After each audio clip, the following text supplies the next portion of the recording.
Tu sais, si on savait comment nos pensées négatives sont puissantes, on n'oserait même plus avoir de pensées négatives. Tu sais, d'une certaine façon, on se laisse beaucoup plus souvent entraîner vers des pensées négatives, hein, à se faire des images, des scénarios catastrophes qui peuvent arriver, puis c'est même pas arrivé, puis on est déjà en train d'angoisser par rapport à ça.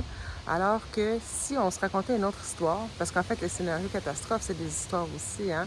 Si on se racontait des histoires positives, joyeuses, peut-être plus belles que ce qui va vraiment se passer en réalité, oui, ça nous ferait, on se dirait, on aurait peut-être l'impression de se dire qu'on voit la vie avec des lunettes roses puis que c'est pas la réalité. Sauf que dans cette période d'attente-là, de j'ai expected it, c'est comme en anglais, là, mais dans cette période d'attente-là, avant que ce futur-là se présente, si au moins ça nous a mis dans un état d'esprit qui était joyeux, ben tant que ça, hein, entre se créer des histoires négatives, des histoires positives, puis vivre avec les conséquences dans notre corps, on n'est pas mal mieux de se raconter des histoires positives, de se faire accroire des belles choses, hein, si on veut, puis on pourrait être surpris.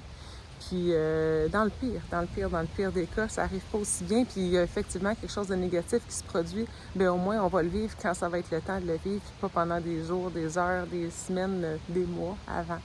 Donc, pensée positive, quand on a le choix, positif, négatif, le positif le remporte haut la main. Bonne journée tout le monde.